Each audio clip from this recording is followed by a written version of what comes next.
Olá pessoal, tudo bem? Bom, então, dando prosseguimento aos nossos assuntos e às nossas discussões, hoje a gente vai começar a entender quais são as bases da tecnologia do DNA recombinante. Eu vou mostrar para vocês que a grande maioria dos produtos biotecnológicos que são utilizados atualmente, eles são baseados exatamente nesse tipo de técnica que a gente vai discutir hoje, tá? Bom, então, lá na nossa primeira aula de introdução à biotecnologia, eu mostrei para vocês que lá nos anos 70, período que já era conhecido como biotecnologia moderna, o Robert Boyer, o Paul Berg e o Stanley Cohen, eles desenvolveram uma técnica que era chamada de técnica de tecnologia do DNA recombinante. E lá atrás eu disse o seguinte, ó, isso aqui vai ser a base para uma série de produtos no futuro, mas eu não contei exatamente como isso acontecia. Eu simplesmente mencionei que eles perceberam, encontraram uma forma de conseguir cortar, colar e copiar genes e conseguir então expressá-los nas mais diferentes condições que interessassem a eles, tá? Bom, só que antes da gente discutir cada um dos detalhes e cada uma das etapas da tecnologia do DNA recombinante, desde quando eu começo com a escolha do gene até o final, quando eu produzo a minha proteína de interesse, eu inicialmente preciso entender do jeito mais simples possível qual é a base, qual é o raciocínio central dessa técnica, tá? Então veja, eu inicialmente tenho que começar com um gene que vai me dar dinheiro, é basicamente isso. Ou então que vai resolver algum tipo de patologia, algum tipo de alteração. Então, obrigatoriamente, um pesquisador que trabalha com DNA recombinante, ele tem um gene-alvo. E é justamente por isso que na nossa aula de sequenciamento genômico, eu mostrei para vocês por que era tão importante entendermos quais eram as informações genéticas que cada uma das espécies ou cada um dos organismos possuem. Esse gene de interesse, ele pode ser de origem vegetal, pode ser de origem animal, muitas vezes são genes de origem microbiana. O que eu sei é que esse gene, ele é de interesse para mim porque ele resolve algum tipo de problema ou gera algum tipo de produto que tem valor de mercado, tá? Então, eu consigo observar aqui, ó, claramente a estrutura de um segmento de DNA que dá origem a um produto funcional, que é o conceito básico daquilo que é um gene, tá bom? Beleza.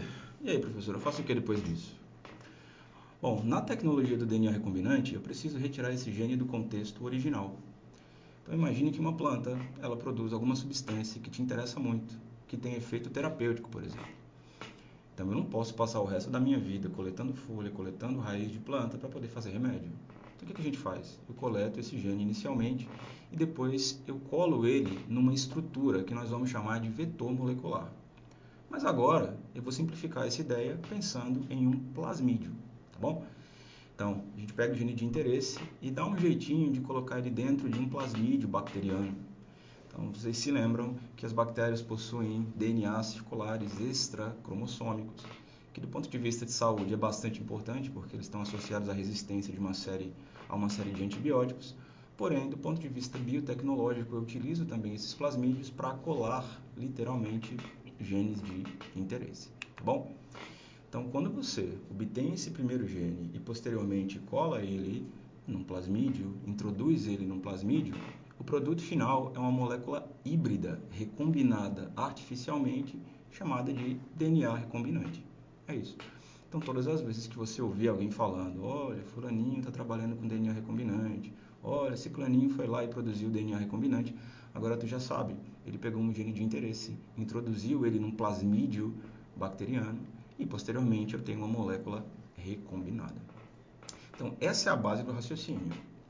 Só que veja, quando eu discuti com vocês uma série de moléculas que tinham importância biotecnológica, dentre elas eu discuti as moléculas de DNA, as moléculas de RNAs, os vários tipos de RNAs e as proteínas. E se você observar bem direitinho, até aqui eu só estou falando de DNA, não é? Então, o segmento gênico que você obteve é DNA, o plasmídio bacteriano que você obteve é DNA, portanto, o DNA recombinante que você tem, ele também é DNA. E do ponto de vista funcional, DNA é só informação. É muito comum a gente ver numa série de livros autores chamando o DNA de o livro da vida ou aquilo que tem todas as informações que constituem uma célula, um tecido, um organismo. Você está acostumado com essa ideia já. Só que, do ponto de vista prático, O DNA é só a informação, o que me interessa é o produto dele, é aquilo que ele codifica, é aquilo que se traduz literalmente em uma manifestação bioquímica ou fisiológica. Traduzindo em miúdo, o que me interessa é a proteína que vai estar associada a essa informação genética. Então, quando eu tenho um DNA recombinante produzido, do jeitinho que vocês estão vendo aqui na imagem agora, bom, aqui é só a informação recombinada. Eu tenho que dar um jeito de sintetizar a proteína que é codificada por esse gene. E apesar de termos avançado bastante ao longo dos últimos 30 ou 40 anos, te garanto que ainda é muito difícil e muito caro eu utilizar métodos artificiais para se transcrever e traduzir proteínas, principalmente quando eu quero produzir algo que vai ter algum retorno financeiro, tá? Então, eu preciso introduzir esse meu DNA recombinante bonitinho em um sistema capaz de fazer tradução. É isso. Bom, e o jeito mais simples de se fazer isso é utilizando um micro-organismo, utilizando uma célula. Então, depois que você produzir o DNA recombinante, ou tu vai guardar esse cara numa geladeira, num ultra freezer, é um freezer especial, tá? Então, a gente produz o DNA recombinante e guarda em tubinhos como esses aqui, bem bonitinhos. Apesar de na imagem ele tá quase do tamanho do freezer da geladeira, ele é bem pequenininho, tá? Cabe uns 2 ml só, no máximo nele. Então, eu posso guardar esse meu DNA recombinante num microtubo, ou eu posso introduzi-lo numa célula hospedeira. Qual é a grande sacada dessa célula hospedeira? É ela quem vai fazer transcrição e tradução. Simples assim. Tudo que a gente falou até aqui, obter gene, colar no plasmídio e fazer DNA recombinante, foi feito num tubinho simples e bonitinho como esse que você está vendo aqui embaixo. Eu não estava falando de célula até aqui. Portanto, eu não estava falando de um produto. Agora, quando eu introduzo esse cara dentro de uma célula que nós chamamos de hospedeira, que o exemplo que a gente vai discutir na aula é um exemplo procariótico, um exemplo bacteriano, mas eu posso utilizar várias células. Eu posso utilizar um óvulo para receber DNA recombinante, eu posso utilizar uma célula fúngica, eu posso utilizar a célula de planta. Bom, os organismos transgênicos, a comida transgênica que tu consome aí frequentemente, possui lá DNA recombinante. Então, o que acontece com uma planta transgênica? Bom, algum pesquisador, alguma empresa foi lá, utilizou essa estrutura que eu estou mostrando para vocês e introduziu lá na célula vegetal por diferentes técnicas, tá bom? Então, no nosso caso, ó, vou introduzir esse DNA recombinante bonitinho dentro de uma bactéria, uma Escherichia coli da vida, bactéria comensal que vive nos nossos intestinos, tá bom? Então tá aí, ó, vamos resumir a história? Então, gene de interesse, amarelinho, estou vendo aqui, ó, gene da insulina. Gosto de discutir o gene da insulina, porque esse é um exemplo de produto de DNA recombinante que a grande maioria das pessoas tem acesso, ou já viu, ou já usou, ou conhece alguém que utiliza. A insulina que você compra na farmácia é uma insulina recombinante, tá? Então, o gene da insulina ele foi obtido em algum lugar, foi depois introduzido num plasmídio bonitinho. Ó, aqui, ó, eu abri esse meu plasmídio, faço a introdução desse material genético no plasmídio. Posteriormente, eu tenho o DNA recombinante, ó. Então, você está vendo essa região em amarelo aqui, representa o seu gene de interesse. Ó, depois, DNA recombinante, ele precisa ser introduzido numa célula bacteriana. Você já sabe por quê. Porque ele vai ser transcrito e posteriormente traduzido. E o que me interessa é a proteína. E aí, professor, eu faço o que com essa bactéria depois? Estou entendendo qual é a lógica, mas eu ainda não estou entendendo qual é a vantagem. Bom, a vantagem é justamente essa que está aparecendo aí para vocês nesse momento. Se eu estou colocando DNA recombinante, no nosso exemplo, contendo gene de insulina numa bactéria, eu vou fazer essa bactéria transcrever e traduzir os genes de insulina para mim. Para quê? Para eu ter insulina ao final, então purificar, envasar no vidrinho e vender. É isso. Então, essa bactéria recombinada, isso aqui é um exemplo de organismo geneticamente modificado, tá? Ela pode ser cultivada em tanques de fermentação, em sistemas de cultivo muito parecidos com aqueles, só que pequenos, né? Que você via lá na sua época de graduação, ou que você viu em algum momento um professor de microbiologia ou de citologia com uma placa de Petri, com meio de cultura, com um tubo de ensaio, enfim, fazendo o cultivo de bactéria lá pequenininha no laboratório. Aqui a gente faz o cultivo em tanques enormes. Por quê? Lembrem-se, se essas bactérias estão sintetizando a nossa insulina, o nosso gene de interesse, quanto mais células bacterianas forem produzidas, maior a quantidade de proteína de interesse produzida e, por consequência, eu tenho uma quantidade maior de material para fornecer para a população, para a indústria, enfim, seja qual for a finalidade daquele meu produto, tá? Então tá aqui, ó. Elas se multiplicam com frequência, transcrevem e traduzem a minha proteína. E ao final eu preciso estourar essas células e obter a minha insulina lá dentro, tá? Eu havia mencionado anteriormente que quando você vai escolher uma célula hospedeira, você pode escolher uma célula fúngica, uma célula bacteriana, enfim. Existem vários sistemas para se expressar a informação de um DNA recombinante. E o que é que determina isso? Bom, são vários fatores, tá? Quantidade de proteína que eu quero produzir, facilidade no processo de purificação. Aí esse já é um raciocínio menos molecular, menos biotecnológico e muito mais comercial e industrial propriamente dito. Quando eu estou trabalhando com um sistema procariótico, como é o que a gente vai discutir até o final e entender em detalhes, bom, bactérias, via de regra, elas não secretam proteínas. Às vezes elas secretam toxinas quando elas querem te causar doença. Mas as nossas não, viu? Então essa insulina que você está vendo aí vai ficar presa dentro dessa célula bacteriana. Então, ao final do processo, eu preciso lisar essas células, então purificar essa minha proteína. Veja, eu comecei com DNA recombinante inicialmente e agora eu tenho uma proteína final. É essa proteína bonitinha que vai surtir efeito fisiológico, bioquímico no meu paciente, tá? E vocês vão perceber que eu estou batendo a tecla na ideia de proteínas, por quê? Porque eu só consigo produzir moléculas de interesse biotecnológico, seja ele qual for, se elas forem proteínas. Por quê, professor? O raciocínio é simples. Eu comecei com um gene e o produto funcional de um gene sempre vai ser um RNA mensageiro e principalmente as nossas proteínas, tá? Então tá aí, ao final, minha insulina purificada, bonitinha. Então eu invaso e tenho o que nós chamamos de biofármacos, tá? Então todas as vezes que você produzir um medicamento, que é o nosso caso aqui, né, por tecnologia de DNA recombinante, o que você está produzindo é um biofármaco. E vou mostrar para vocês que atualmente existem várias opções de biofármacos que são empregados no tratamento de inúmeras doenças, perfeito? Então aqui eu mostrei para vocês qual é a lógica mais simples da tecnologia do DNA recombinante. Então eu vou começar a discutir daqui para frente como é que eu obtenho o gene, como é que eu obtenho o plasmídio, que características esse plasmídio tem que ter, como é que eu faço para colar esse meu gene nesse meu plasmídio, como é que eu faço para introduzir DNA recombinante na minha célula hospedeira e, afinal, como é que eu faço para induzir a expressão desse meu gene recombinante, tá bom? Só que antes disso, lembra que eu te falou lá atrás, né?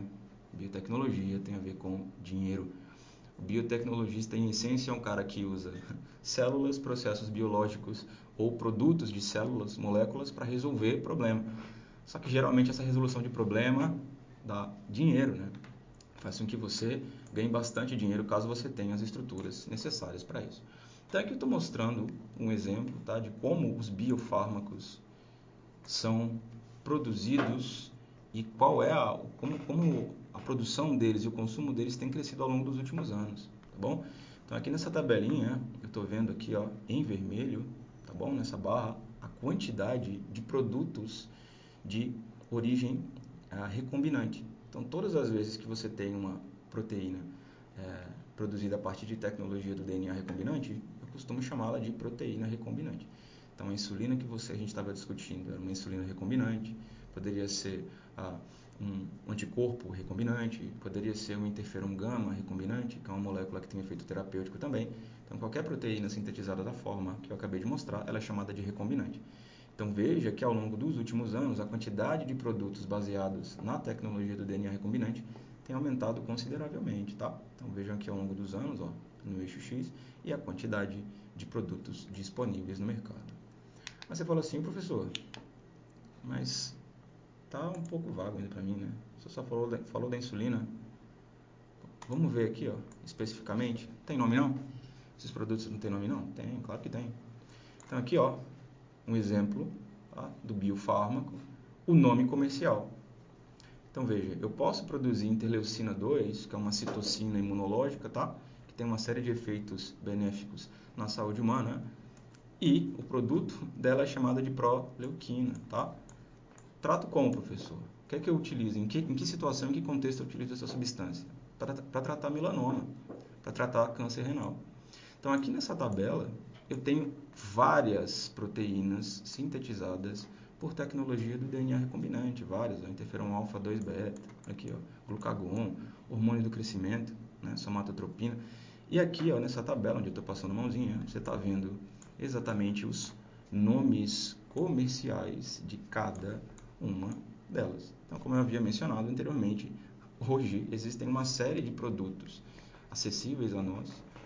Aqui a gente está discutindo um contexto de medicamento, tá? Mas existem para outras áreas também produtos de tecnologia de DNA recombinante que são acessíveis e utilizados frequentemente por nós humanos.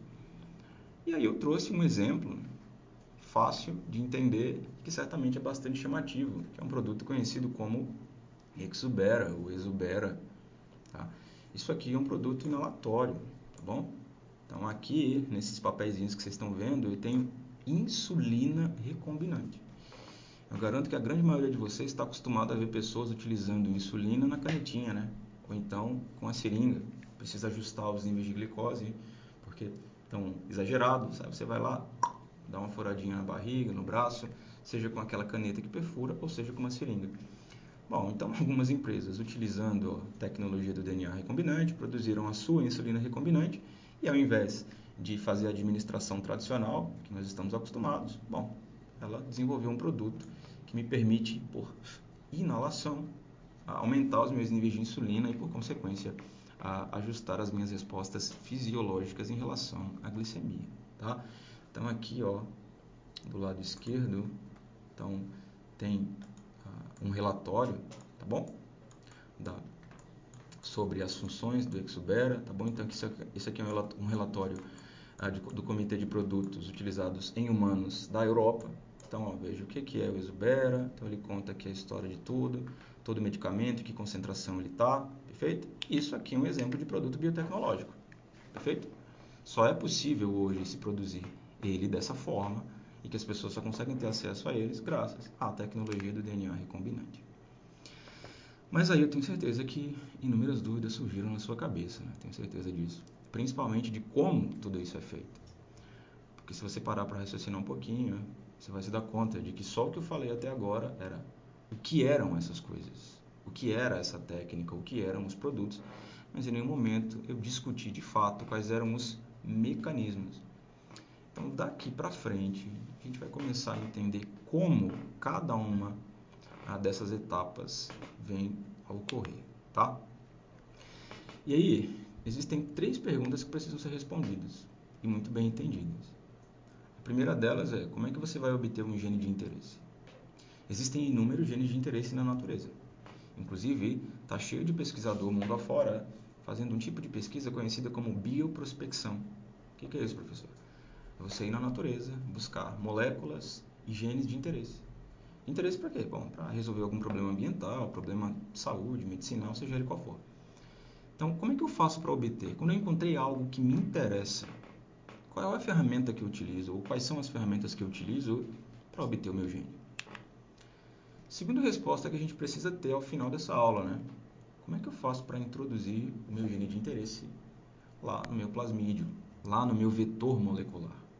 Existe uma técnica específica para isso, né? Tem que ter um jeito de conseguir encaixar o gene de interesse no plasmídio sem quebrar, sem machucar, sem deixar a estrutura instável. Então a gente vai discutir como é que isso acontece.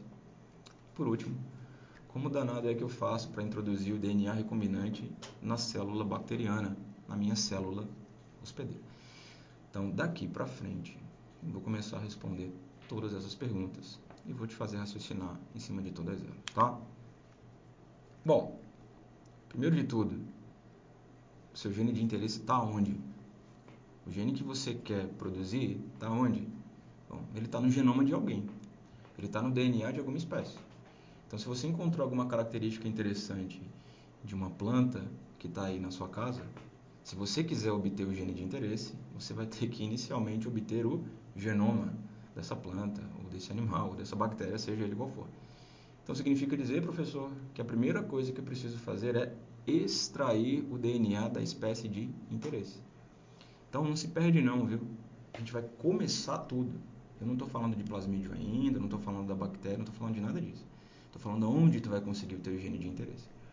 Então, se a gente for pensar no modelo que discutimos em relação à insulina, alguém em algum momento, extraiu o DNA de porquinho, extraiu o DNA de algum bovino, extraiu o DNA humano, então conseguiu obter o gene da insulina, perfeito? Então aqui eu tenho um exemplo, um resumo de como a extração de DNA pode ocorrer, tá? Quero deixar bem claro que existem inúmeros protocolos, inúmeros métodos, alguns mais eficientes, outros menos eficientes de extração de DNA. Falar de extração de DNA é basicamente entender as características do tecido que eu quero extrair. Então, se você vai extrair DNA de sangue, bom, é um protocolo. Se você quer extrair DNA de folha de planta, é outro. Se você quer extrair DNA de uma célula cancerosa, de um tecido canceroso de biópsia, existem outros métodos. Mas, via de regra, todas as etapas de extração de DNA são baseadas nessas fases que eu vou mostrar aqui para vocês, tá bom? Então, inicialmente, um pesquisador ele foi lá, obteve a amostra de interesse dele, a folha, o sangue, enfim, a amostra celular, e ele inicialmente pulveriza essa amostra, deixa bem pequenininha. Então, se eu quiser obter esse meu material genético, se eu quiser obter então esse meu DNA, e dentro desse DNA total ou alguns genes de interesse, eu preciso desmontar toda a estrutura celular. Então eu preciso desmontar a membrana, eu preciso desmontar a carioteca, eu preciso desmontar toda essa estrutura. Então por isso que inicialmente eu faço uma pulverização, deixo o material bem pequenininho e em sequência eu faço lise dessa célula.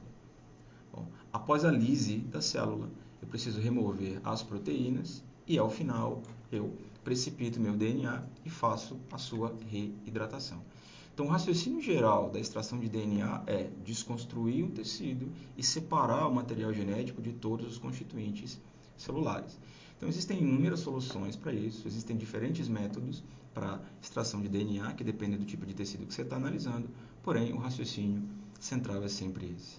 Obtenho o material biológico de interesse, pulverizo, faço lise e quebra dessa célula e preciso posteriormente separar o meu DNA dos demais constituintes da minha célula, tá? Então, o seu substrato inicial de trabalho vai ser o genoma, o DNA inteiro da espécie que você quer retirar e obter o seu gene, tá bom? E aí, professor? Acho que eu entendi. Então, ao final da extração de DNA, eu vou ter um tubinho com várias cópias do genoma da espécie que você está querendo obter um gene. E aí, como é que eu faço? Se você se lembrar bem, a estrutura do genoma de qualquer espécie eucariótica é composta, entre outras coisas, por vários genes. Aqui a nossa espécie, os humanos, eles têm uma quantidade que pode variar, dependendo do autor, entre 19 e 25 mil genes. Então já parou para pensar? Você extrai o DNA, mas você não quer os 25 mil genes. Você está interessado em um só. O genoma tem todos, mas tu está interessado em um só. E aí, como é que eu faço? Como é que eu resolvo esse problema? Que tipo de técnica, que tipo de método eu utilizo para pinçar? E é literalmente isso, tá? Pinçar um gene de interesse e obter somente aquele que eu vou fazer produzir o meu DNA recombinante. Bom, existem algumas técnicas para isso, mas certamente aquela que é mais eficiente e mais comumente utilizada é a aplicação das enzimas de restrição.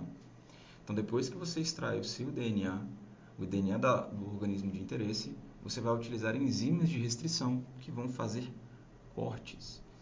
Então, não à toa você vai ler em diferentes locais ou ver pessoas chamando as enzimas de restrição de tesouras moleculares.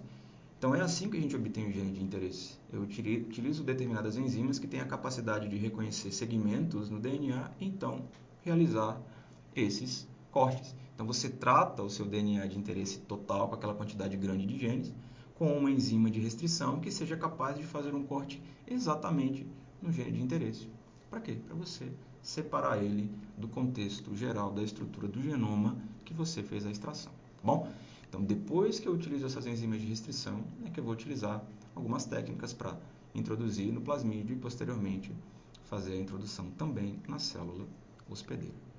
Então, se você parar para pensar um pouquinho, o que a gente faz é pegar esse gene utilizando enzimas de restrição, colocar em um plasmídio e eu vou posteriormente fazer várias cópias desse plasmídio. Por isso que a gente viu, né? A célula bacteriana ela vai pegar o DNA recombinante e copiar, transcrever e traduzir várias vezes.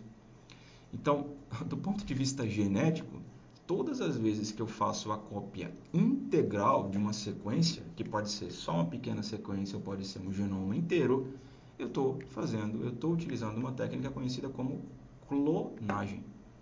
Então, se você está ouvindo alguém dizer que está fazendo um clone, ele está fazendo uma cópia exata, idêntica.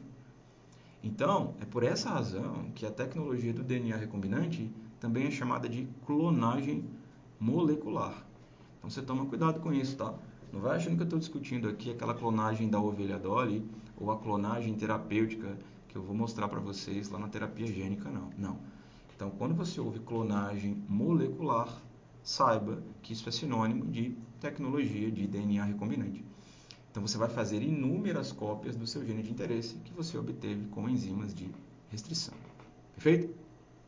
E agora a gente vai começar a entender como essas enzimas de restrição atuam, por que elas são tão úteis e quais são as suas principais características. Porque sim, apesar de usarmos de forma genérica o termo enzimas de restrição, existem enzimas de vários tipos, com várias eficiências e que são aplicadas aos mais diferentes tipos de genes de interesse, tá?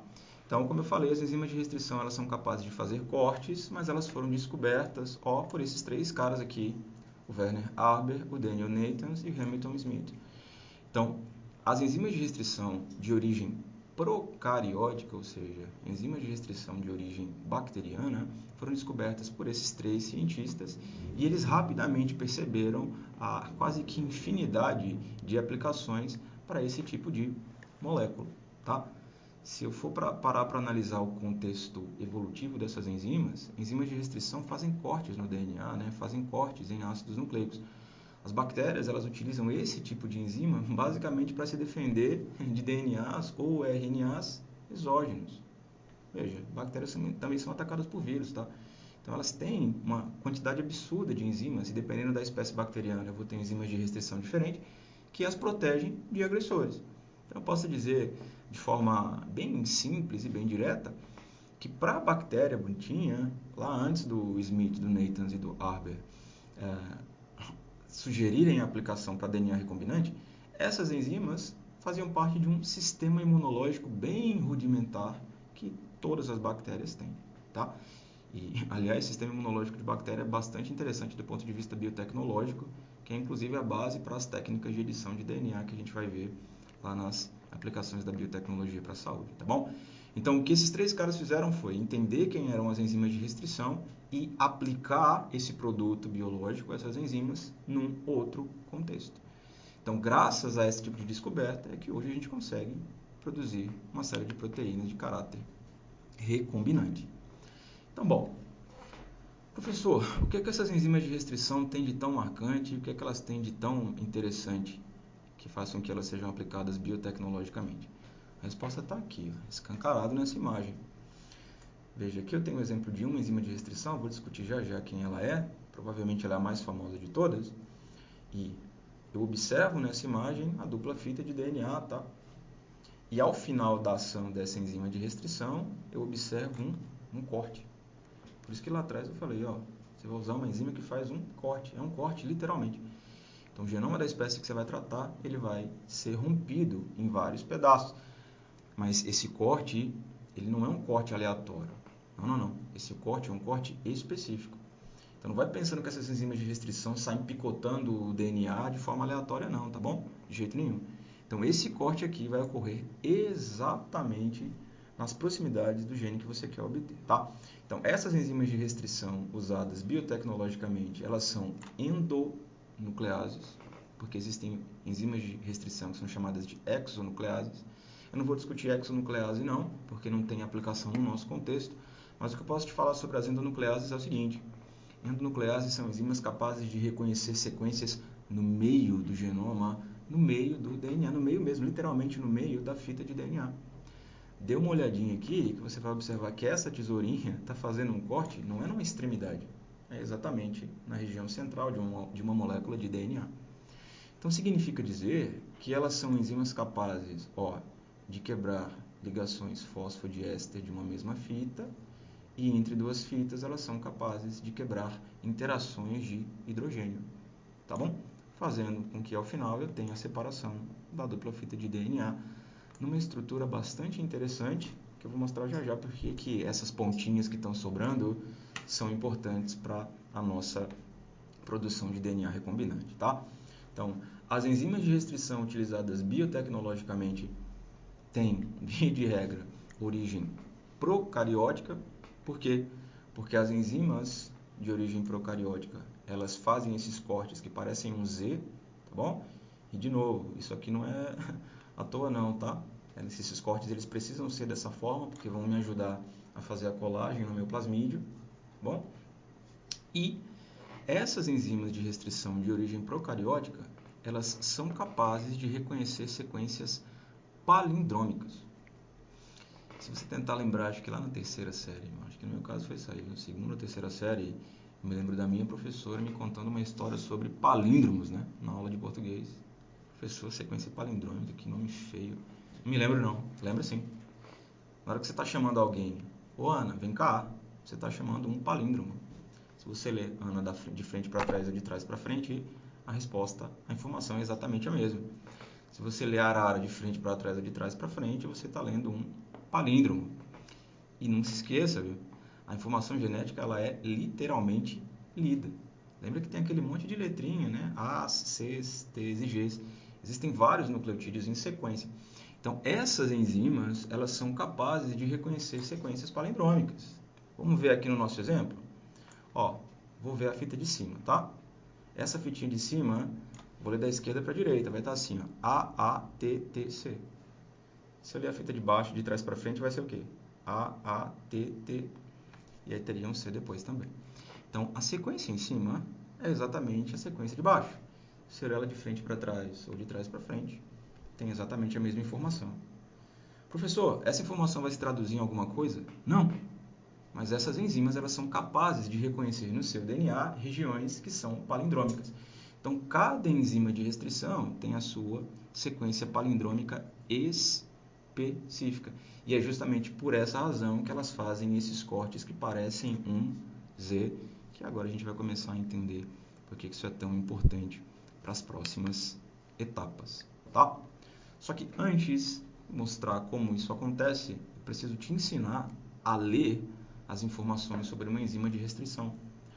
Nesse caso aqui atrás, ó, nós estávamos vendo o exemplo de uma enzima chamada EcoR1. Vocês vão perceber que todas as enzimas de restrição seguem exatamente esse mesmo padrão, tá? Nem todas se chamam EcoR1, mas todas elas têm mais ou menos essa estrutura de nomenclatura e eu vou mostrar por quê. Então, EcoR1 vem, as 3 primeiras letras correspondem à espécie que eu fiz o isolamento. Então, Eco vem de Escherichia coli. Então, essa enzima de restrição que a gente está vendo aqui, ó, ela é de origem procariótica, lembra que eu falei? E de qual bactéria, professor? Existem centenas de espécies. Bom, essa aqui, que é capaz de reconhecer essa sequência, ó, AATTC, ela é originária de Escherichia coli, bactéria intestinal, bactéria comensal de nós humanos e outros animais que são de sangue quente também. Tá? Além do eco, existe o R. Então, esse R ele representa a cepa bacteriana, ou isolado bacteriano, já que bactérias têm essa característica de também serem classificadas em cepas, tá bom? E esse número 1 que vem posteriormente, ele representa, bom, que nesse caso, essa foi a primeira enzima a ser identificada. Então, EcoR1 é uma enzima de restrição originária de Escherichia coli. A gente vai ver outros exemplos, tá? Não vou discutir cada um deles porque a lógica é exatamente a mesma. Mas existem enzimas que se chamam RIND3, porque foi a terceira enzima isolada de Haemophilus influenzae. Então, vocês sempre vão ver enzimas de restrição com nomenclaturas seguindo essa regra e essa lógica. O que você não pode esquecer nesse contexto? É que cada enzima de restrição reconhece uma sequência palindrômica diferente. E ainda bem que é assim. Eu vou mostrar já já por quê. Perfeito? Então, a sequência que EcoR1 reconhece não é a mesma que a sequência B, ou que a enzima B, C, D ou F é capaz de reconhecer. Bom, professor, eu entendi essa lógica. Acho que eu estou começando a entender. Então, eu vou pegar o DNA que eu extraí, vou utilizar uma enzima de restrição adequada. Gostei dessa EcoR1, acho o nome legal. Vou usar a EcoR1 para fazer cortes e eu espero que esses cortes aconteçam nas proximidades do meu gene de interesse para que depois eu retire esse meu gene e faça a colagem do jeitinho que você me contou. Só que você está batendo toda hora a ideia nessa tecla de, olha, essas enzimas de sequência palindrômica fazem cortes na forma de Z. Estou falando isso toda hora, né? Por quê? Porque esses cortes eles têm nome, tá bom? Então, esse corte que essas enzimas fazem na forma de Z, parece literalmente um Z, gera extremidades que nós chamamos de coesivas. Isso me lembra muito um velcro, tá bom? Um velcro. Ó, essas extremidades que são produzidas ao final da ação da enzima se colam com muito mais facilidade. Perfeito? Por quê? Porque lembrem-se, eu vou pegar esse meu gene de interesse e colocar no plasmídio. Então, quanto mais fácil for para mim, para o cientista, para o pesquisador, conseguir fazer essa colagem, quanto mais eficiente ela for, melhor. Então, as enzimas que produzem extremidades coesivas, elas facilitam posteriormente a introdução desse meu gene de interesse no meu plasmídio. Tá bom? Melk, essa é a única possibilidade? Todas as enzimas de restrição fazem cortes com extremidades coesivas? Não, só as que reconhecem sequências palindrômicas. Existem outras enzimas que são capazes de produzir extremidades não coesivas, como essas que a gente está vendo aqui, tá? Ó, aqui, a enzima ESMA1. O corte é como se fosse um talho, ó. Funciona? Funciona. Mas para colar isso aí no plasmídio depois, dá um pouquinho mais de trabalho, a eficiência é um pouco menor. Então, preferencialmente, você vai olhar lá na sua prateleira, no seu laboratório, dá uma olhadinha lá no freezer, se as enzimas de restrição que você tem para trabalhar são de origem procariótica, que reconhecem sequências palindrômicas. Por quê? Porque ao final o corte, a pontinha do seu gene de interesse vai ter extremidades coesivas. Por que isso é importante? Porque vai facilitar a minha colagem posterior no plasmídio. Tá bom? E aí, depois que eu faço esse corte, veja, eu posteriormente lá no plasmídio vou utilizar enzimas chamadas de ligases. Então eu faço corte com a enzima de restrição, mas quando eu for fazer a colagem no meu plasmídio, eu vou precisar de outras enzimas que fazem a ligação, né? Cortei, quero colar depois. Então, essas enzimas são chamadas de ligases. Então, eu preciso minimamente de enzimas de restrição e também de enzimas conhecidas como ligases ou DNA ligases para fazer a colagem do meu gene de interesse posteriormente. Tá bom? Então, essas duas possibilidades existem. Então, existem inúmeras enzimas de restrição de sequências palindrômicas e de sequências não palindrômicas. Está aqui a prova.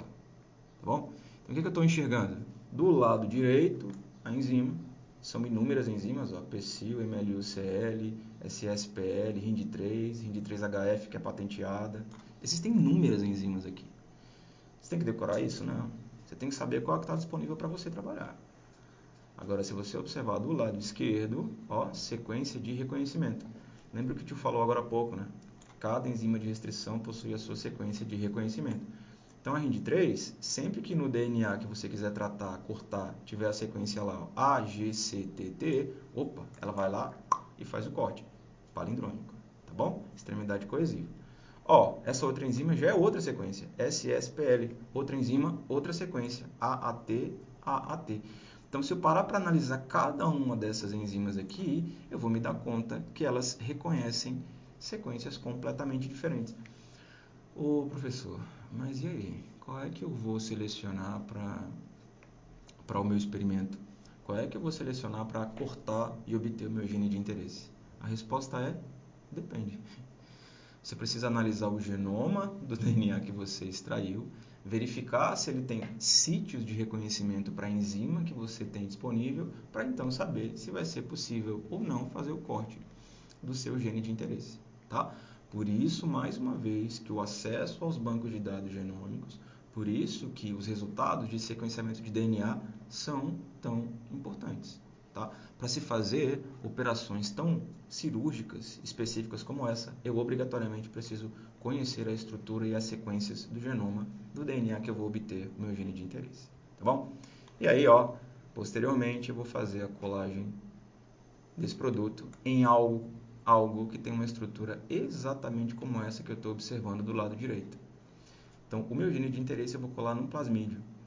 E perceba que essa imagem aqui, ela é bem diferente e bem mais detalhada do que a gente tinha visto lá atrás, né? primeira imagem de plasmídio que eu mostrei para você era um desenho, que parecia desenho de criança, inclusive, né? Dupla fita de DNA, redondinho, circular, perdão. E aqui, eu estou vendo que se eu der um zoom num plasmídio, eu vou conseguir enxergar muito mais coisas. E antes de eu contar o resto da história, eu quero chamar a sua atenção para algumas características nesse plasmídio, tá? Que a gente está vendo aqui. Ó, aqui no plasmídio está escrito assim, ó, Eco R1. Aqui está escrito assim, ó, RIND3, BAM H1. O que é isso? O plasmídio que você vai usar, que você vai introduzir o seu DNA recombinante, ele também precisa ter sequências de reconhecimento para enzimas de restrição. Você sabe por quê, né? Porque eu preciso abrir o plasmídio para então fazer a colagem do meu gene de interesse. Então, da mesma forma que as enzimas de restrição elas são importantes para que eu obtenha o gene de interesse no DNA de origem, elas também são importantes para que eu consiga abrir o plasmídio e posteriormente fazer a colagem dessa minha sequência. Mas vamos seguir que tem mais coisa para a gente discutir aqui, tá? Então, o plasmídio, tecnicamente, ele é conhecido como um vetor molecular. Existem vários tipos de vetores moleculares. O nosso exemplo, a gente está discutindo em relação ao plasmídio, mas existem vários outros, tá? Existem plasmídios, existem cromossomos bacterianos artificiais. Agora, mais comumente e comercialmente, você vai encontrar plasmídios para esse tipo de aplicação que estamos discutindo. Então, o plasmídio é um tipo de vetor molecular. E o que é que ele tem de tão característico, professor? Lembra lá da microbiologia. Plasmídio é autorreplicativo, que traduzindo em miúdo significa o seguinte: eu consigo fazer inúmeras cópias deles. Uma célula bacteriana, quando ela tem um plasmídio, ela consegue fazer várias cópias, que para nós é maravilhoso, né? Para uma bactéria que é super resistente, pode distribuir esses plasmídios depois, espalhando a resistência antibiótica, é uma porcaria. Mas o que a gente está fazendo? A gente está pegando uma característica natural de um plasmídio, ele é autorreplicativo, para que eu consiga fazer inúmeras cópias do meu gene de interesse. Pense comigo, eu vou colar o gene de interesse no plasmídio. O meu gene de interesse vai passar a fazer parte daquela estrutura. Portanto, todas as vezes em que eu replicar esse meu DNA recombinante, esse meu plasmídio, eu também irei fazer cópias do meu gene de interesse. Por isso que eu te falo lá atrás, clonagem molecular. Estou fazendo várias cópias de um único segmento, tá bom? Só que aí, passei sem querer. Só que aí, um vetor molecular, todo vetor molecular, no nosso contexto plasmídio, precisa ter algumas características fundamentais. Eu vou te mostrar que características são essas e você vai ter essas características e anotar como se fosse um checklist. Simples assim. Se faltar qualquer uma dessas coisas que eu vou falar, você simplesmente desconsidera. Você não vai usar aquele vetor molecular para aplicação de clonagem molecular ou tecnologia do DNA recombinante. Tá bom? Então, olha só. Que características são essas, professor? Primeira delas, eu preciso de uma origem de replicação. Então, vou mostrar aqui, vermelhinho, está selecionado aqui embaixo. Ó, plasmídio muito bonitinho. E dentre as muitas sequências desse plasmídio, aqui na parte inferior eu estou observando uma origem de replicação. E você já sabe qual é a resposta para isso. Por que tem que ter origem de replicação? Porque eu quero fazer cópias. O meu objetivo é copiar esse plasmídio centenas de milhares de vezes. Então, a replicação do material genético começa dessa região, tá? Então, se um vetor molecular não tem origem de replicação, ele não presta para o que a gente quer fazer. Então, primeira característica, eu preciso de uma origem de replicação. Segunda característica muito importante, ó, eu preciso observar se esse meu plasmídio ou esse vetor molecular possui ou não marcas de seleção. Veja, o que a gente vai fazer é introduzir esse material depois em uma bactéria. Mas eu já vou te avisar que esse processo ele não é 100% eficiente. Então, quando a gente estiver introduzindo DNA recombinante numa bactéria, nem todas as bactérias vão receber DNA recombinante. Umas vão receber, outras não vão. Umas vão morrer no processo, outras vão receber e ele não vai funcionar. Então, eu preciso de um método para, ao final de toda essa história que eu vou contar para vocês, eu consiga selecionar quais das bactérias eficientemente receberam o meu DNA recombinante. Porque veja, o que me interessa é só essa bactéria transgênica no final, viu? Essa bactéria modificada geneticamente. Então, naturalmente, esse meu DNA recombinante, esse meu plasmídio, ele precisa de uma marca de seleção, que é um mecanismo pelo qual eu vou conseguir diferenciar as bactérias que me interessam daquelas que, infelizmente, não foram corretamente modificadas, tá? E aí, essa marca de seleção, geralmente, é um gene de resistência a um antibiótico. Então, vamos observar aqui do lado. Ó, mesmo exemplo que a gente tinha discutido agora há pouco. Então, você consegue observar que nesse outro modelo de plasmídio, ó, origem de replicação, ok? E aqui em azul e em vermelho, eu estou observando essas siglas, né? AMP-R e TET-R. Professor, o que é isso aí? Bom, isso aqui é um gene que confere resistência à ampicilina, aqui em azul, e aqui em vermelho eu tenho um gene que confere resistência a tetraciclinas.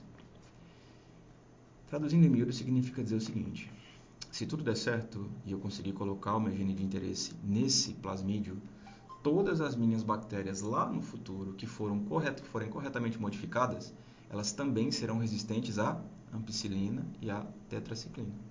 Então, lá no futuro, eu posso utilizar ampicilina e tetraciclina para selecionar somente aquelas que me interessam. Veja, quando eu coloco essa marca de seleção, eu basicamente quero separar as minhas bactérias corretamente modificadas daquelas que não prestam, daquelas que não deram certo. Então, eu introduzo aí um gene de resistência. Então, esse plasmídio precisa, além da origem de replicação, também possuir genes de resistência a antibióticos que me auxiliarão na seleção de bactérias que foram corretamente modificadas, tá? E aí, por último, e tão importante quanto os demais, é a existência de uma sequência chamada de MCS, que é um local de clonagem múltipla. Professor, o que é isso? São sítios de reconhecimento para as enzimas de restrição. São os locais onde as enzimas de restrição vão fazer os cortes. De novo, eu vou precisar abrir esse plasmídio. Em que região eu vou fazer essa abertura? Você já sabe. Nessa região chamada de MCS. Do ponto de vista prático, aqui existem várias sequências palindrômicas que são sítio ou local de reconhecimento de várias enzimas de restrição. Tá bom? Então, todo vetor molecular tem que ter origem de replicação, tem que ter marcas de seleção, que geralmente são sequências de resistência a antibióticos, e tem que ter um local para eu conseguir abrir o vetor, né? Que são os sítios ou regiões de reconhecimento das enzimas de restrição. Então, você olha lá no manual de uso do vetor molecular que você compra, porque a gente compra isso aqui, tá? Existem várias empresas que fornecem isso pra gente hoje em dia, e verifica se essas sequências existem ou não. Tem tudo isso aqui que eu te falou? Bom, ok? Você já pode utilizar para introduzir o seu gene de interesse. Bom, pessoal, então, características ideais de um vetor molecular foram apresentadas a vocês, né? Então, olha essa imagem aqui, eu consigo enxergar em mais detalhes ainda. Veja que eu consigo aumentar com frequência o nível de detalhes de cada um desses fatores e ferramentas que eu uso para produzir DNA recombinante. Então, esse aqui é um exemplo de um vetor molecular comercial, tá? Então, veja que aqui eu estou enxergando a origem de replicação. Aqui eu estou observando o local onde as enzimas de restrição vão abrir. Só que nesse exemplo eu quero que você preste atenção muito bem nessa sequência que vai ser chamada de LAC-Z, tá? Lá na frente, quando eu for explicar como a proteína vai ter transcrição e tradução induzida, eu vou mostrar que esse LAC-Z é fundamental. Então, prestem atenção que a sequência, a região onde eu vou introduzir o meu gene de interesse, é no meio, ela está localizada no meio dessa sequência chamada de LAC-Z. Isso vai ser muito importante para que eu consiga expressar a minha proteína lá no futuro, tá bom? Bom, e o que acontece? Esse LAC-Z, ele nada mais é do que uma região estruturada no plasmídio, que a gente vai utilizar como vetor molecular, que está sob a influência de um promotor. Traduzindo em miúdo, significa dizer o seguinte: eu tenho um gene bacteriano aí, que a bactéria vai utilizar, ela vai expressá-lo dependendo da condição ambiental. Então, o operon LAC é uma estrutura onde eu enxergo uma região promotora e várias sequências codificantes. Então, você vai lembrar lá da nossa aula de biomoléculas de interesse biotecnológico, quando eu mostro a estrutura de um gene de bactéria e de um gene de eucariotas. Então, eu estou observando aqui uma região promotora e eu estou observando aqui, ó, sequências codificantes, LAC-Z, LAC-Y e LAC-A. Vamos voltar aqui. O local onde eu vou introduzir meu gene de interesse é no meio do óperon LAC, é no meio dessa estrutura que a gente está vendo aqui do lado. Professor, por que isso é importante? Lembrem-se, um gene ele só pode ser expresso caso ele tenha uma região promotora. Quando a gente obtém o gene de interesse do DNA original, eu estou retirando ele do contexto natural. Então, eu estou pegando a sequência codificante, a sequência que dá origem a uma proteína, e vou colocar ele num outro contexto. Para que eu consiga transcrevê-lo, essa minha sequência ela tem que estar sob a influência de um promotor. Por quê, professor? Porque é nesse promotor que a RNA polimerase se liga. Lembra? Transcrição é um processo que depende, dentre outras proteínas, da RNA polimerase. Então, se eu pegar o meu gene de interesse e colocar em qualquer outra região aqui, ele vai estar localizado, mas nunca vai ser transcrito. Não tem promotor. Se ele não tem promotor, a RNA polimerase nunca vai encontrá-lo. Então, não esquece. Eu vou colocar o meu gene de interesse sobre a influência do promotor do óperon LAC. Professor, essencialmente esse óperon, essa região do DNA faz o quê? Ela vai ser expressa quando tiver lactose no meio. Eu vou mostrar lá na frente que quando eu quero expressar a minha proteína de interesse, no meio de cultura eu vou precisar adicionar uma molécula que parece com a lactose. Tá? Aqui o que você não pode esquecer é o seguinte, eu vou colocar o meu gene de interesse nessa região do LAC-Z, por quê? Porque ele também vai estar sob a influência desse promotor. Então eu consigo ao final induzir a expressão desse meu vetor molecular. Então não é só eu colocar o gene de interesse.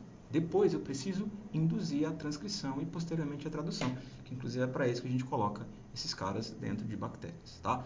Então eu tenho que controlar e é justamente por isso que a gente utiliza esse tipo de artifício genético molecular. Bom? Beleza, professor. Então entendi. Coloco meu gene de interesse sobre influência do promotor do óperon LAC, para que lá na frente eu consiga fazer a indução e expressar a insulina, a somatotropina, a hemoglobina, qualquer proteína que me interessar. Só que até agora, o senhor só falou como o DNA recombinante é produzido. Então, depois que eu coloco o meu material genético de interesse lá no plasmídio, DNA recombinante. Deu tudo certo? Você tem que dar um jeito de colocar esse cara dentro da célula. E como é que eu faço isso? Bom, você faz isso por um processo chamado de transformação bacteriana ou transformação celular. E eu tenho certeza que você já ouviu isso alguma vez na sua vida, mas tenho certeza. Muito provavelmente lá na sexta, sétima série ou nas aulas de microbiologia, quando o professor falou sobre reprodução sexuada de bactérias. Olha, as bactérias elas podem conseguir novos genes através de um evento conhecido como transformação. É isso, professor, que a gente vai fazer aí? É, só que de uma forma artificial. Então, o que é transformação, professor, nesse caso? Eu vou pegar o DNA recombinante e vou introduzi-lo literalmente dentro da bactéria. Esse processo de introdução, quando feito em procariotos, é chamado de transformação. Quando você introduz um DNA recombinante numa célula eucariótica, lembra que eu falei lá atrás? Que você pode usar fungo, pode usar planta, pode usar um óvulo? Bom, quando eu faço essa mesma coisa que eu vou mostrar para vocês, só que numa célula eucariótica, o nome é outro, é transinfecção. Então, transformação e transinfecção são métodos onde eu vou introduzir DNA recombinante na célula hospedeira. Melk, como é que eu faço isso? É de um jeito só? Não. Existem várias técnicas de transformação e de transinfecção, inúmeras. O que é que determina para mim qual é que eu vou escolher? A célula hospedeira que você selecionou. Tá bom? No nosso caso, para a bactéria, essa que eu vou mostrar é bastante suficiente. Então, esse método é chamado de eletroporação.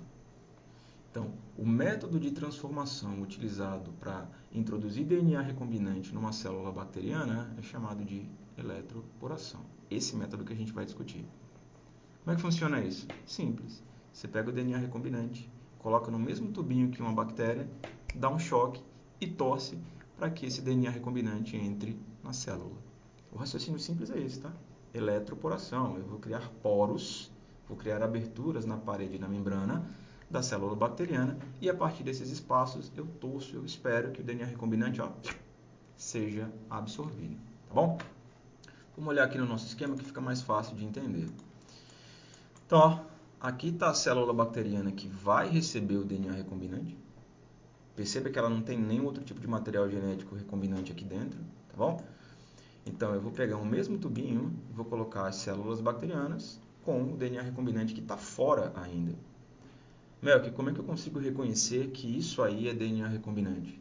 Veja, aquelas estruturas que eu mostrei para vocês, elas existem aqui. E aqui em azul, ó, eu estou enxergando o meu gene de interesse. Veja que aquelas pontinhas em Z se encontram aqui, né?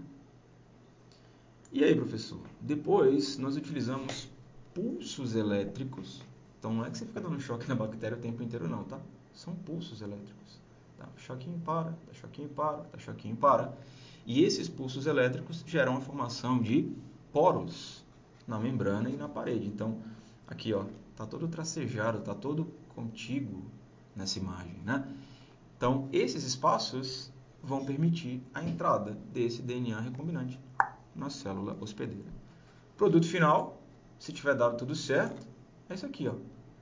Agora, a célula hospedeira, ela tem no seu portfólio genético um DNA recombinante. Quer dizer, então, que agora ela tem uma informação genética que ela vai ser capaz de transcrever e traduzir, de acordo com o seu interesse. Artificialmente, mas agora ela pode utilizar essa informação. Perfeito? Nós vamos utilizar essas células bacterianas para cultivar numa plaquinha de Petri, fazer um cultivo fermentativo, colocar num tanque de crescimento e esperar que ela produza a nossa molécula. Aí você faz assim, Melk, como é que eu faço? Então, entendi. Coloco o DNA recombinante junto com a bactéria num tubinho, dou alguns pulsos elétricos, formam-se poros, e aí, dando tudo certo, o DNA recombinante ele entra nessa célula. Eu faço isso na tomada de casa, eu faço isso com aquelas pilhazinhas, porque é pequenininho, né? Lógico que não. Você utiliza um equipamento chamado de eletroporador. Então, é esse que você está vendo aqui. Isso aqui é um exemplo, tá? Existem várias marcas e vários tipos de eletroporador.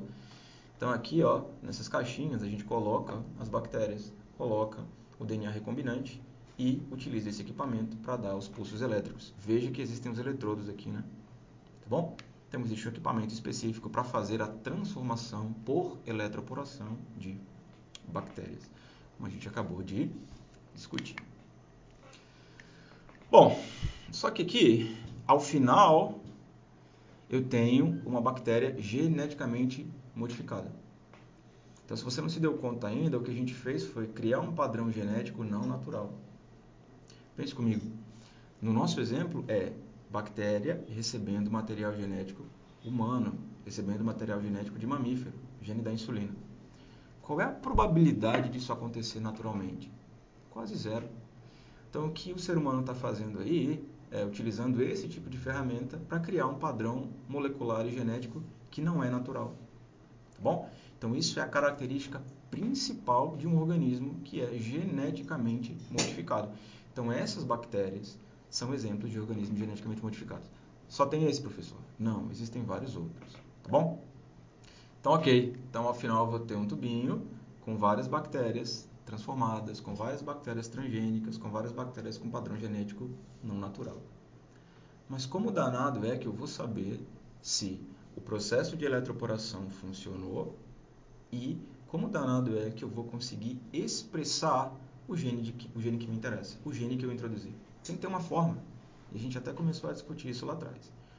Então, ao final, eu preciso selecionar as minhas bactérias que foram corretamente transformadas. De novo, por que isso é importante?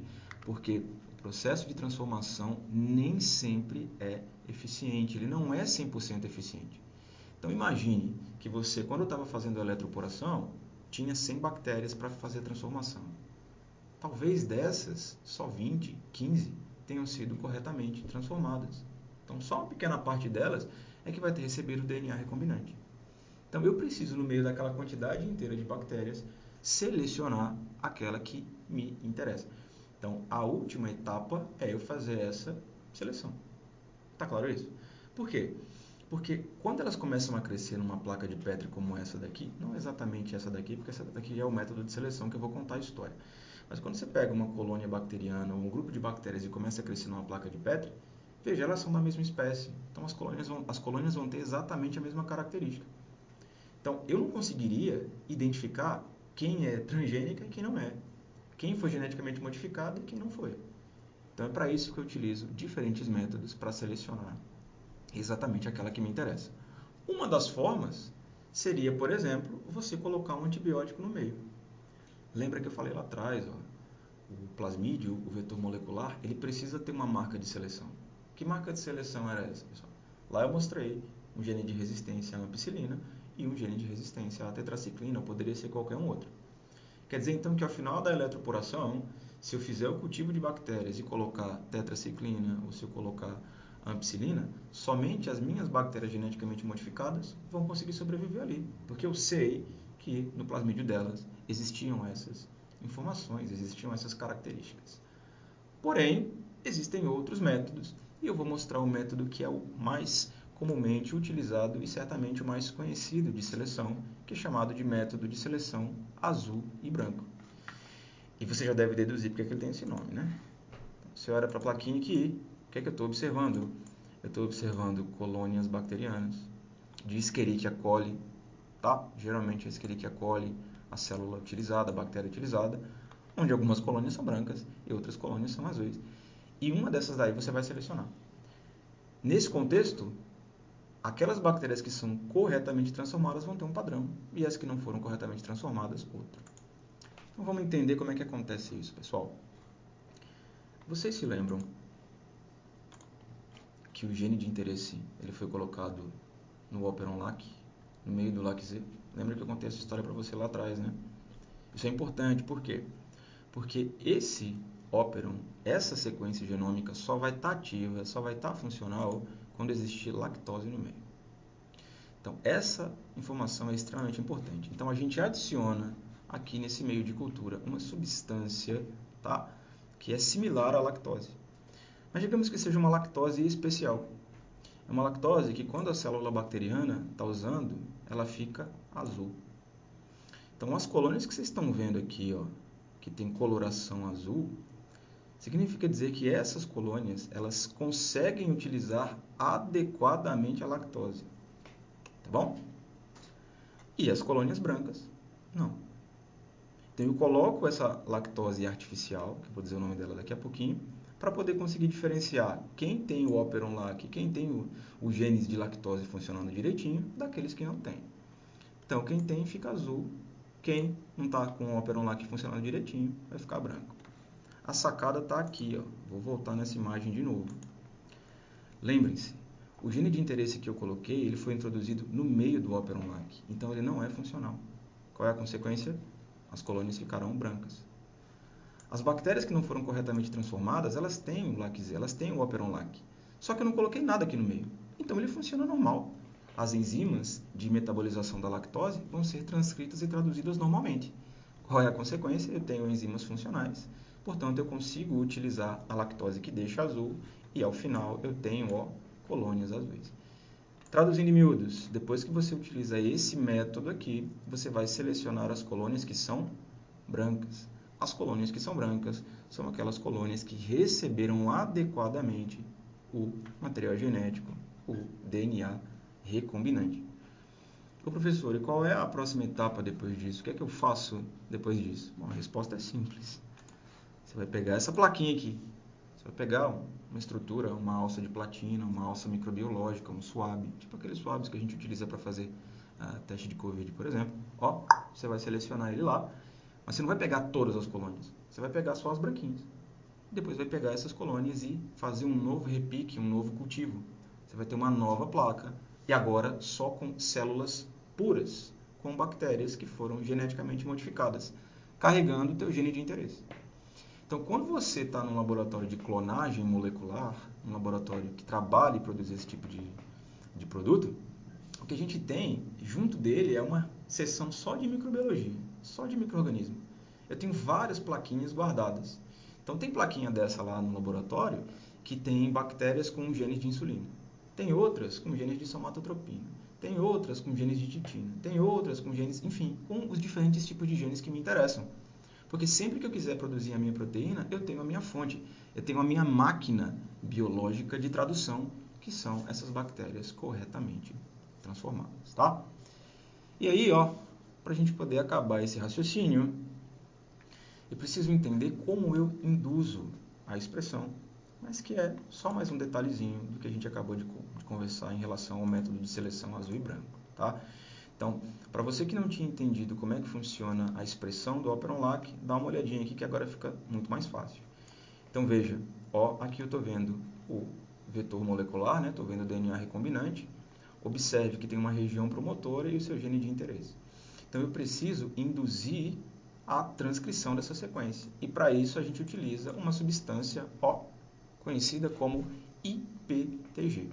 Então, o IPTG é uma substância que eu adiciono ao meio de cultura, que eu adiciono ao local onde tem a minha bactéria, para induzir a transcrição, ou seja, fazer com que aquela informação genética seja expressa, tá?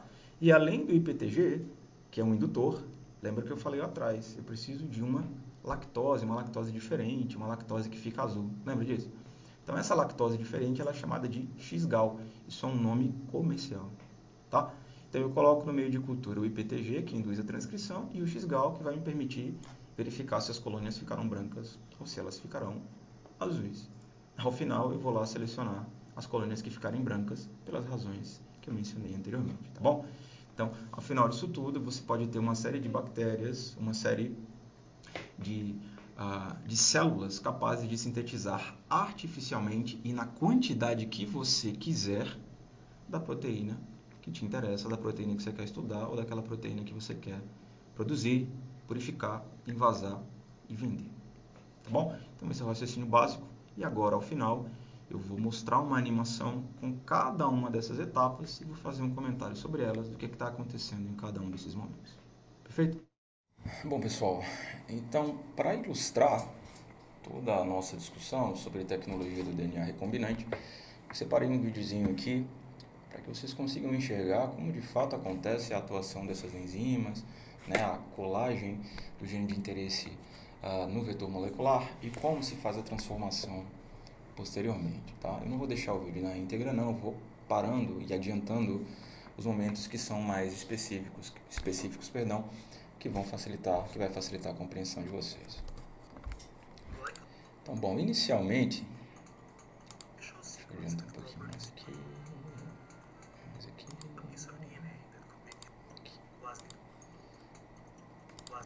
Bom, então, no laboratório, quando vamos realizar esse tipo de técnica, né, o que se faz é ter aí em dois tubinhos, dois microtubos, a presença em um do vetor molecular, do plasmídio, que foi o que a gente discutiu, né, e num outro tubo, o gene de interesse.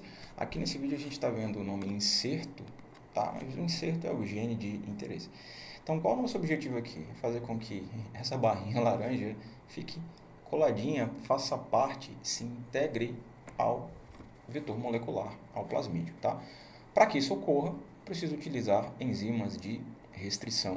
Então, como eu havia mencionado antes, ó, não esquece, as enzimas de restrição, as mesmas que eu vou usar com o meu gene de interesse, são as mesmas que eu também vou utilizar no meu vetor molecular. Para que a mágica aconteça, vocês vão ver agora como isso ocorre.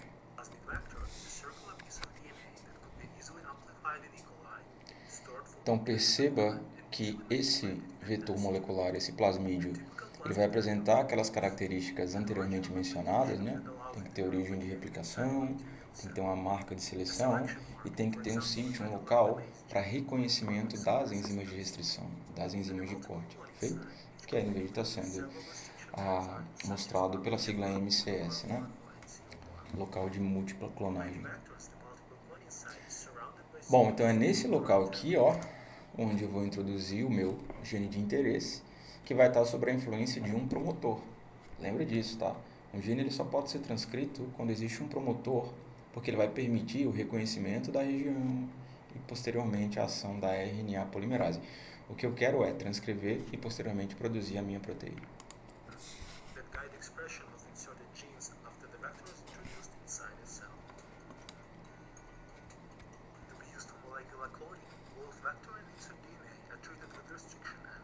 Bom, então nesse momento ele vai utilizar duas enzimas de restrição diferentes, tá? E vai utilizar as mesmas enzimas nos dois tubos.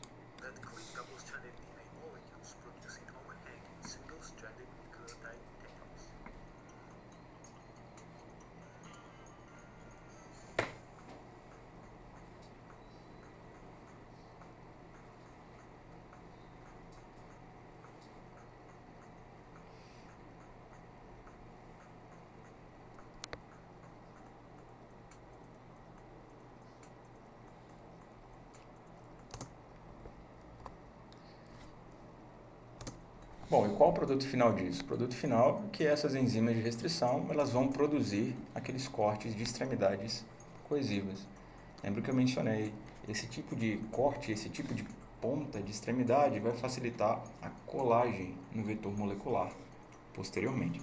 Então, ó, as mesmas enzimas vão fazer exatamente os mesmos cortes, porque essas enzimas de restrição reconhecem exatamente as mesmas sequências, tá bom? Então, vai sair essa partezinha do vetor molecular, do plasmídio, e é nessa região, nesse espaço, onde vai ser adicionado e onde vai ser colado, literalmente, o nosso inserto. Como são as mesmas enzimas de restrição, bom, elas vão se encaixar perfeitamente ali, tá? Então, aqui, ó, nesse esquema, nesse desenho, ele vai mostrar que para que de fato ocorra esse encaixe é necessário a ação de outras enzimas que são conhecidas como ligases, tá?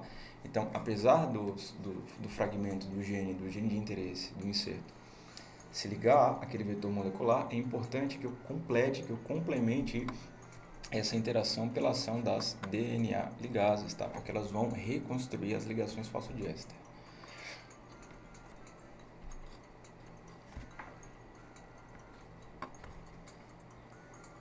Então aqui em azul ligase, tá? Vou adiantar um pouquinho. Então exatamente o mesmo esquema, né?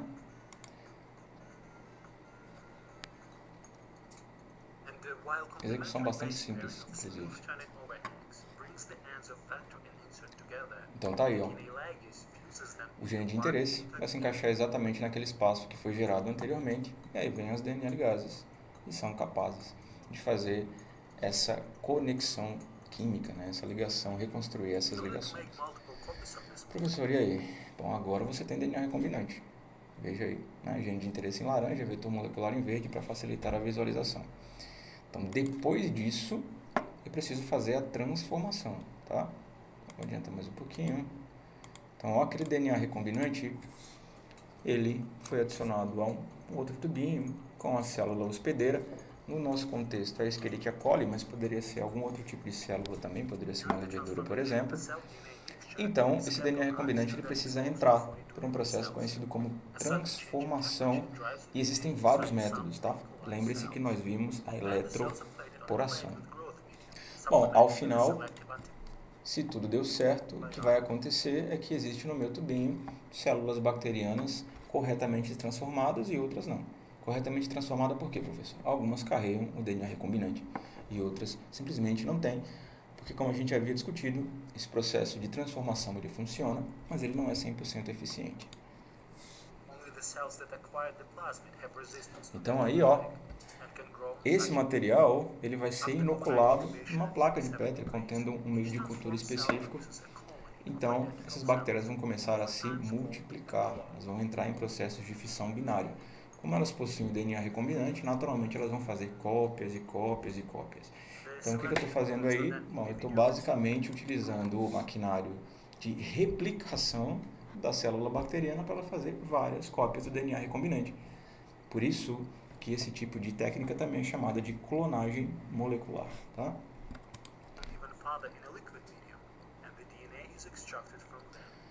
Bom, então depois do cultivo em placa, eu posso fazer o cultivo em meio líquido para crescimento de bactéria.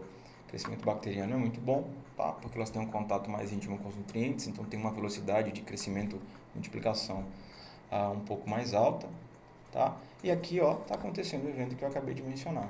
Cópias e cópias e mais cópias dessas bactérias e do DNA recombinante. Bom, a partir daí, você tem dois caminhos. Ou você extrai as várias cópias de DNA recombinante do seu gene de interesse, coloca num microtubo e guarda no seu freezer, ou, se for o caso, você pode induzir a expressão, induzir a transcrição e posteriormente induzir a tradução, utilizando o IPTG e o método de seleção azul e branco, por exemplo, que a gente discutiu lá. Certo?